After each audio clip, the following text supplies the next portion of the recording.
I found her note on the kitchen table next to the baby bottle. 3 lines that crossed out 5 years of marriage. Misha's photograph had disappeared from the frame on the wall. I never thought I'd become one of those men whose wives leave for someone else, taking their children. Just yesterday we were a family meet, Vera and our 3-year-old son. Now the apartment rings with emptiness, and in the nursery, toys sit frozen, waiting for small hands that will no longer touch them. Everything changed after that corporate party. Vera returned near dawn, smelling of someone else's cologne. I pretended to be asleep. Stupid. I should have talked to her then, but I was afraid to hear the truth. I chose not to notice how she was staying late at work more often, how the password on her phone changed every week, how she stopped looking me in the eyes. "You're too absorbed in your work," she would say, and I believed that was the only problem.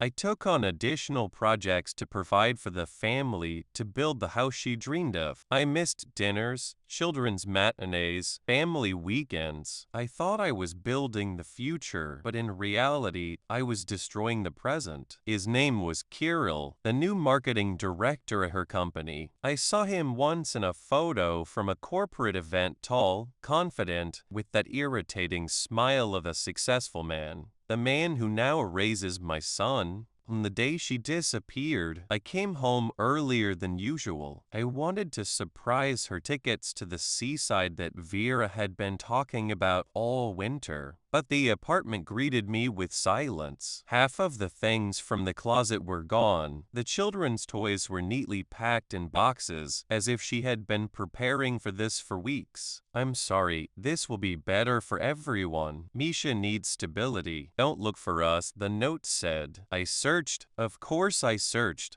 I called all friends, relatives, colleagues. No one knew anything, or pretended not to know. Her parents responded evasively. "Vera is an adult woman. She knows what she's doing." I hired a private detective who reported a week later that they had left the country. Austria, Vienna. Kirill had received a position at an international company there. For the first few months, I lived in a fog. I would wake up at night from a child's cry that I only imagined. I would go into the nursery, sit on a small chair, and just stare at the crib where my son should have been sleeping. Sometimes I drank myself into oblivion. Sometimes I worked 20 hours a day, anything to avoid returning to an empty apartment. Friends said, "File for divorce, demand joint custody." But how could I fight someone who had everything: money, connections, a new country, international courts, lawyers, years of proceedings? Meanwhile, Misha would grow up, forgetting my face.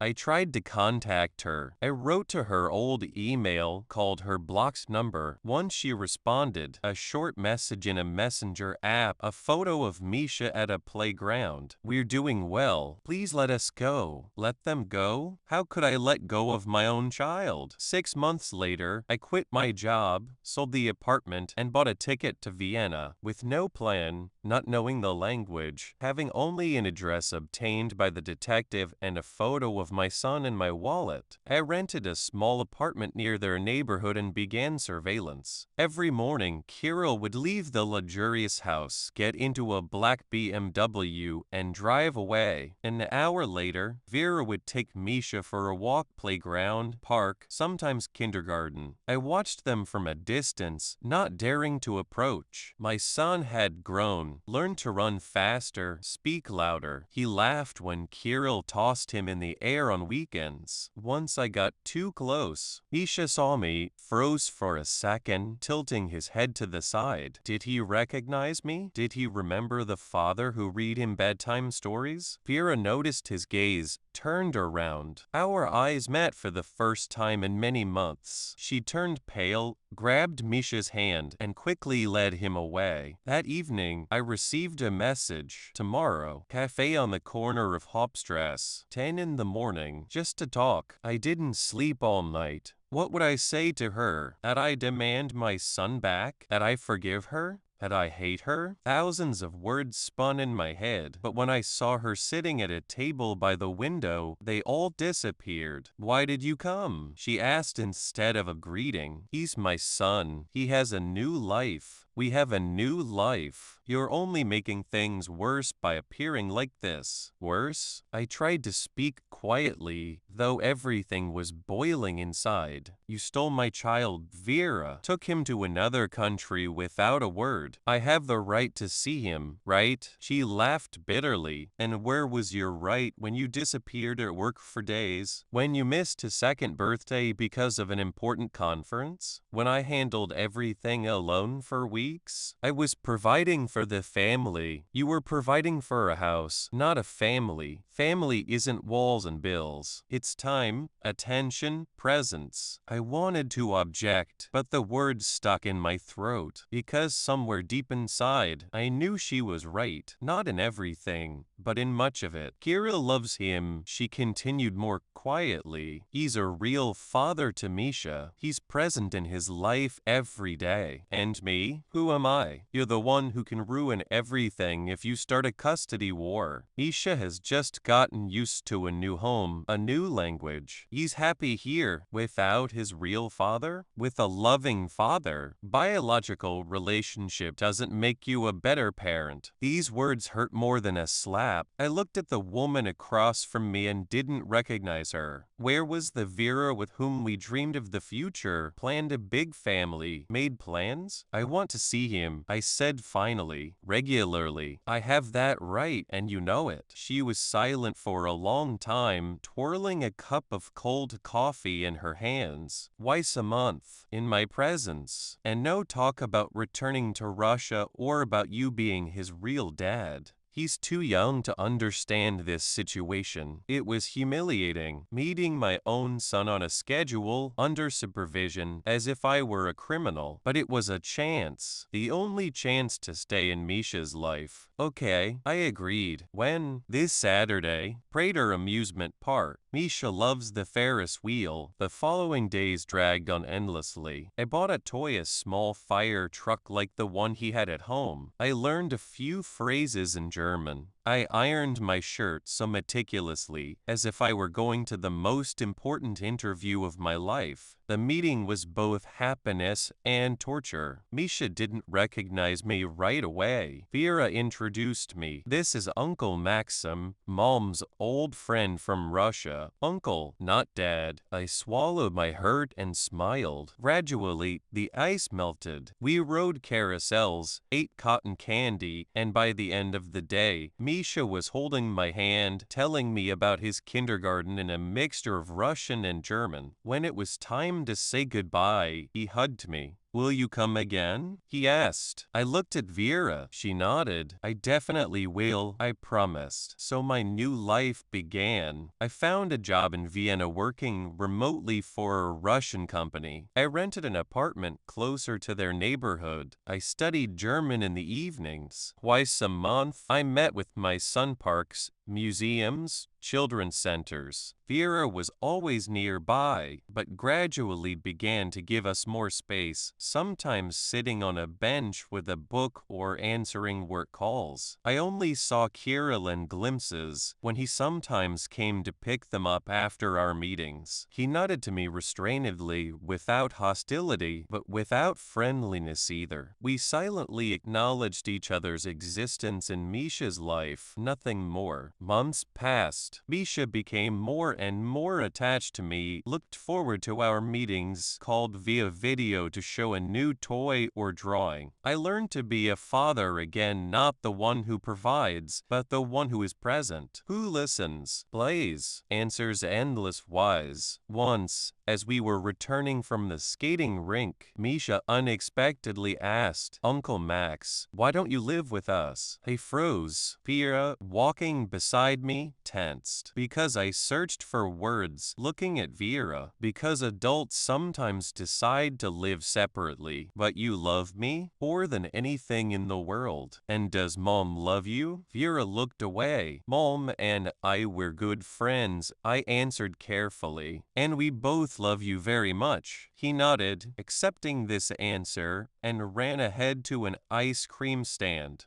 Vera and I remained behind. Thank you, she said quietly, for not making it complicated. I'm not doing it for you, I know, but thank you anyway. That evening, as I was walking them home, I noticed that Kira wasn't meeting them as usual. He looked tense, immediately took Vera aside for a conversation. She returned with red eyes. What happened? I asked. Nothing, she cut me off. Until next Saturday. 3 days later, she called herself. We need to talk. Without Misha, we met at the same cafe where we had spoken for the first time after her disappearance. Kirill and I are breaking up, she said without preamble. You received an offer in Singapore. I don't want to move again, to uproot Misha from his familiar environment. I was silent, not knowing what to say. A strange feeling spread inside, not gloating, no, rather a bitter satisfaction. A house of cards had collapsed. What now? I finally asked. I'm staying in Vienna. I have a good job here.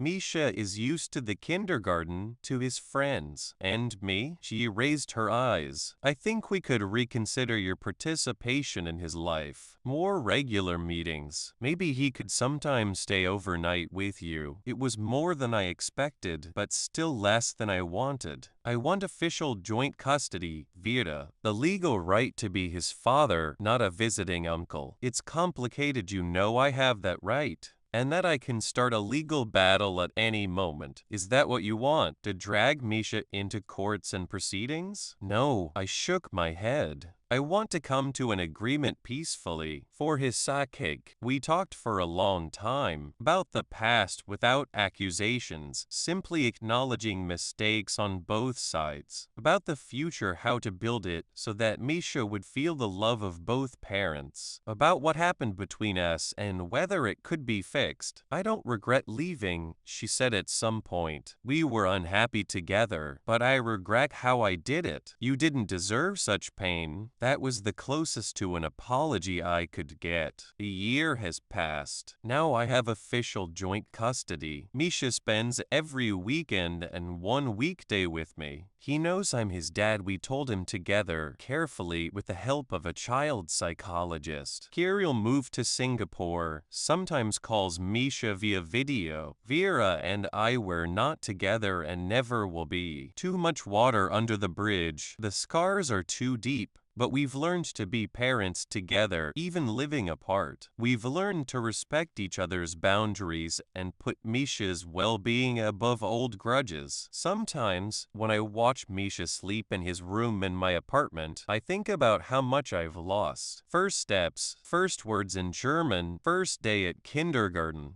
These moments can't be brought back, but there are still so many firsts: a head-first bike without training wheels, first day of school, first victories and disappointments, and I'll be there for each of them. A call from Vera interrupts my thoughts. Misha forgot his teddy bear, she says. He can't sleep without it when he returns tomorrow. I know, I reply. Already found it under the bed. I'll bring it in the morning before kindergarten. Thank you, she pauses. You know, he said yesterday that he has the best mom and dad. Something warm spreads in my chest. He's right about his mom, I say. She laughs quietly, and in this laughter there is no bitterness, only acceptance of our new reality. Once I thought I had lost everything. Now I know that some things can't be completely lost. They change, transform, take new forms. My family was destroyed, but from its fragments, we created something new, imperfect, complex, but but real. I look at Misha's photo on the nightstand. Tomorrow I'll take him his teddy bear, kiss him goodbye, and count the days until the weekend when he'll fill my home with laughter again. This isn't the life I dreamed of, but it's a life where I finally learned to be a father. 2 years have passed since Kira left for Singapore. Life has settled into a comfortable rhythm. Misha, now 7, divides his time between our homes with the ease of a child who knows he is loved in both places. Vera has been promoted to head of her department, working longer hours but finding more fulfillment in her career. And I've built a consulting business that allows me to adjust my schedule around Misha's needs. The apartment I once rented as a temporary solution has become a home. 2 bedrooms, one for me and one for Misha, decorated with space-themed wallpaper and shelves overflowing with books and Lego constructions. Photos line the walls. Misha's first day of school, us hiking in the Austrian mountains, building a snowman in the park. New memories to replace those I missed. Today is a milestone. Misha's first day in a new school, an international one where classes are taught in both German and English. Vera and I made this decision together after long discussions about his education. It was one of those rare moments when our visions for his future perfectly aligned. Papa, do you think the other kids will like me? Misha asks as I help him with his new backpack. His Russian now carries a slight Austrian accent, something that both amuses and saddens me. Of course they will, I assure him. You're smart, kind, and you know more about dinosaurs than anyone I've ever met. He grins, revealing the gap where his front tooth recently fell out. Even more than you? Especially more than me. Remember how you corrected me about the Brachiosaurus last week? His chest puffs with pride. It wasn't a plant eater like you said. It was an omnivore. See? You'll be teaching the other kids in no time. We meet Vera outside the school gates. She's wearing a business suit, clearly heading to work after the drop-off, but she's made time for this important moment. We stand on either side of Misha, a united front despite our separate lives. You have both our phone numbers, Vera reminds him, straightening his collar, and your teacher knows to call either of us if anything happens. Mom, I'm not a baby, Misha protests, though he grips both our hands a little tighter. No, you're not, she agrees, her voice catching slightly. You're our big boy. We watch him walk through the gates, turn once to wave, and then disappear into the building. Vera dabs at her eyes with a tissue. He'll be fine, I say, as much to reassure myself as her. I know, she sighs. It's just they grow up so fast, don't they? Too fast, I agree. An awkward silence falls between us. These moments when we're alone without Misha as a buffer still carry echoes of our past. I should get to work, she says finally. Me too. I'll pick him up this afternoon. Yes, please. I have a late meeting. And Max, she hesitates. Thank you for being here today. It means a lot to him.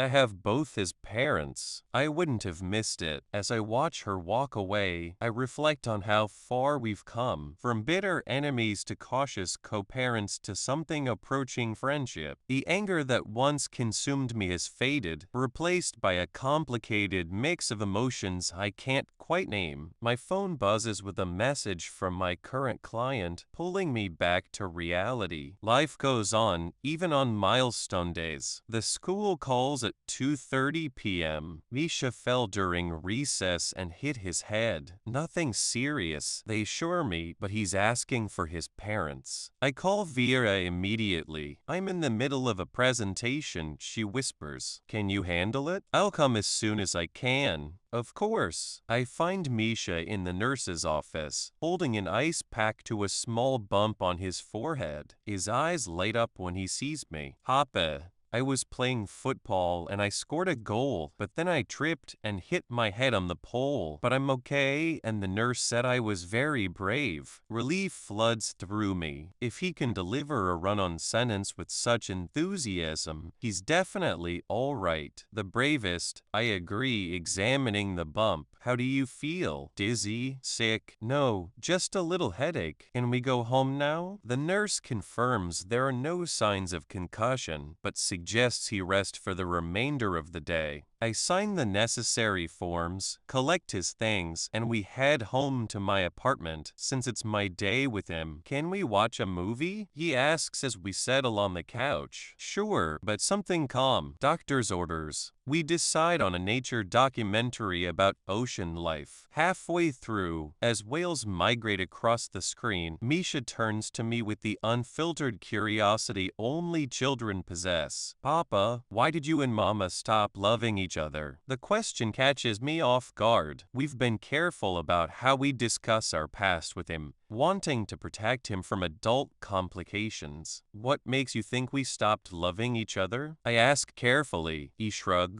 Lisa in my class said when parents don't live together, it's because they don't love each other anymore. I pause the documentary, turning to face him fully. It's more complicated than that, Miss Ka. Sometimes adults can care about each other very much, but still not be happy living together. Like how I love broccoli and ice cream, but they don't taste good together. I smile at his simple analogy. Something like that. Your mother and we wanted different things in life, and sometimes we didn't understand each other very well. But you both love me more than anything in the world. That's something that will never change. He seems satisfied with this answer, turning back to the paused document.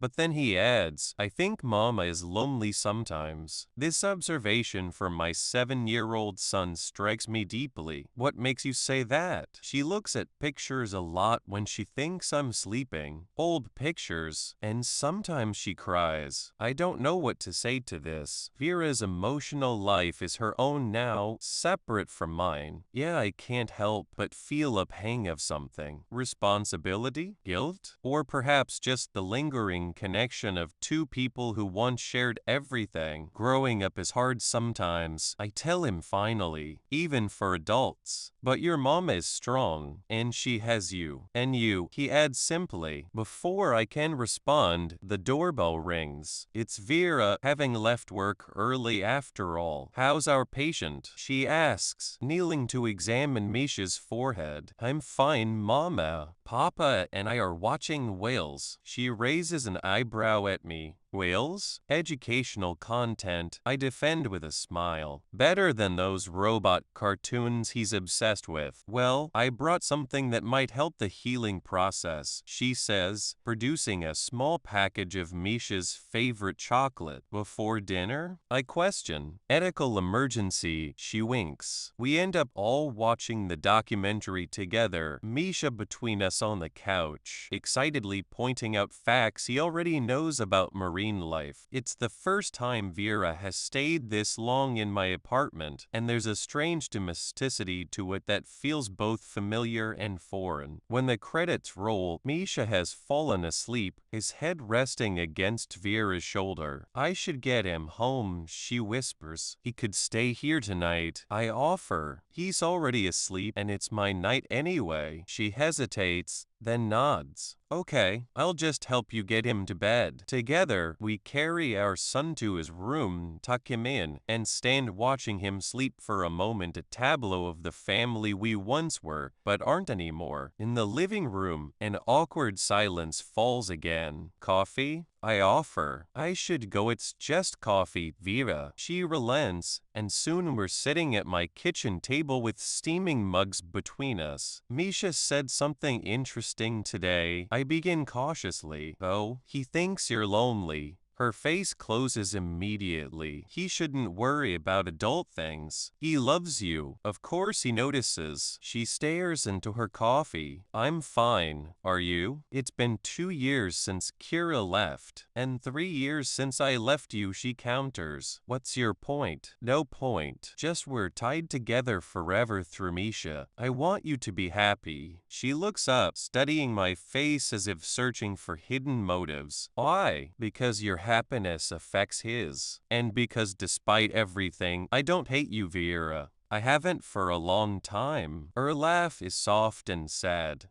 That's a low bar, baby, but it's true. She sips her coffee, then asks, and you? Are you happy, Max? It's a question I rarely ask myself. I have Misha. I have work I enjoy. It's enough. That's not what I asked. I consider my answer carefully. I'm content. Happy moments come and go. Like today, watching that ridiculous documentary with you too. Something shifts in her expression. It was nice, she admits. Almost like old times? I finish. No, she shakes her head. Like something new. We talk for hours after that, long after the coffee goes cold. Not about the past or our failed marriage, but about Misha, about our work, about books we've read and places we'd like to visit. It's the longest conversation we've had in years that doesn't involve logistics or co-parenting decisions. When she finally leaves, there's a lightness between us that hasn't been there before. Not romance, that bridge was burned long ago, but something like friendship, or at least the possibility of it. Seasons change. Misha grows taller, his interests evolving from dinosaurs to space exploration to computer programming. Vera dates occasionally, though nothing serious develops. I have a brief relationship with an English teacher from Misha's school, but we part amicably when it becomes clear we want different things. Our co-parenting arrangement evolves too. The strict schedule relaxes as Misha gets older and has his own activities and preferences. Sometimes he stays with me for a week straight when Vera travels for work. Other times, he spends extra days with her when I have deadlines. We adapt, always putting his needs first. The summer Misha turns 9, Vera receives a job offer in Berlin, a significant promotion with an international marketing firm. I haven't decided yet, she tells me over coffee in what has become our regular monthly meeting to discuss Misha's schedule. It would mean uprooting him again. Berlin isn't far, I point out. A short flight, even a long train ride.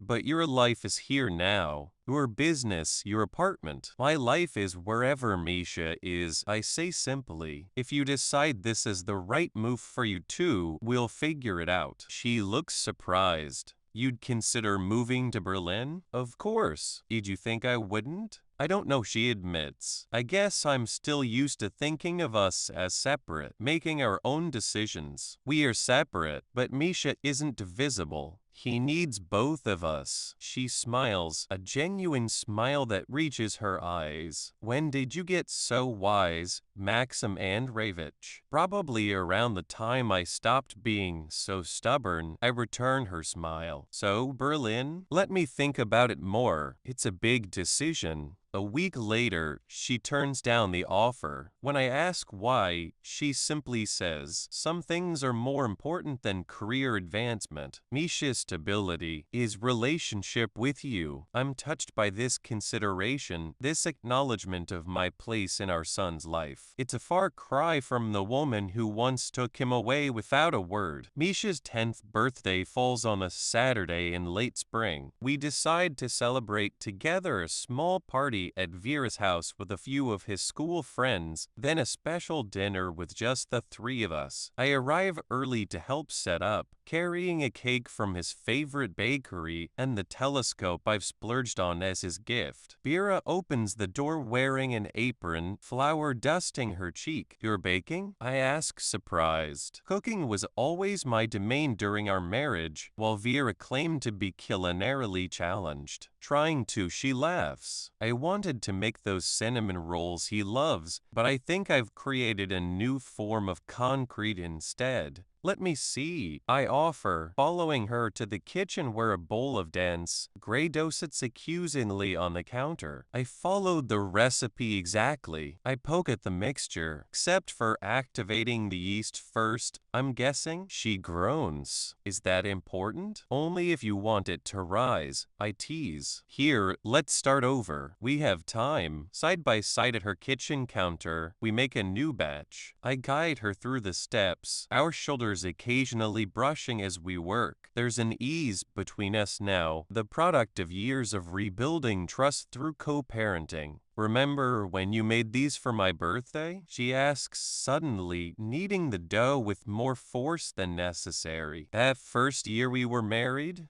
In that tiny apartment with the oven that only worked half the time? How could I forget? We had to finish baking them at your parents' house. She laughs at the memory. My mother was so impressed with you. Finally, a man who can cook, she kept saying. If only cooking skills were enough to make a marriage work, I say without thinking. The mood shifts slightly. Vera's hands still in the dough. We were so young, she says quietly. We thought love was enough, wasn't it? Love without understanding, without compromise?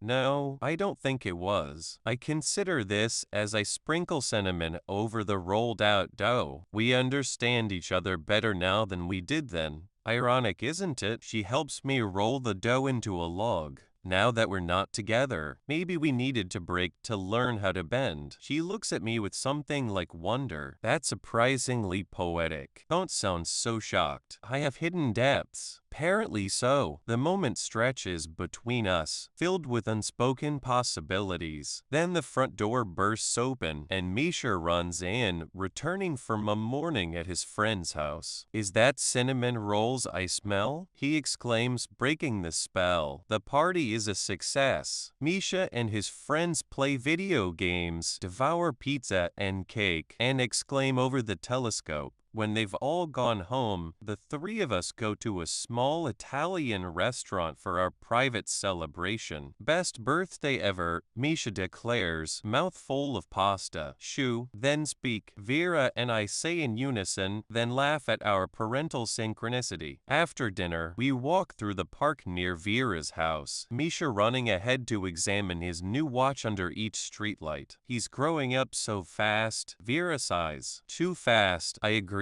Soon he'll be a teenager, and we'll be lucky if he speaks to us at all. Don't remind me. She wraps her arms around herself against the evening chill. Without thinking, I slip off my jacket and place it around her shoulders. An old habit from our married days. Thank you, she says softly, pulling it closer. Max, do you ever wonder what? She shakes her head. Nothing. It's a nice night, isn't it? I don't press, though curiosity lingers. Instead, I simply walk beside her, watching our son discover the world ahead of us. Later, after Misha has gone to bed, exhausted from his day of celebration, Vera and I sit on her balcony with glasses of wine. Thank you for today, she says. For the cake, for fixing my baking disaster, for the telescope. He was so happy. That's all I want. For him to be happy. Me too. She swirls the wine in her glass. Max, can I ask you something personal? Of course. Are you dating anyone right now? The question surprises me. No, not since Anna, the English teacher. That was what, 6 months ago? Why do you ask? She shrugs, not meeting my eyes. Just curious. Misha mentioned you've been spending a lot of time at home lately. Work has been busy, and Misha's at an age where he actually wants to hang out with me. I'm enjoying it while it lasts.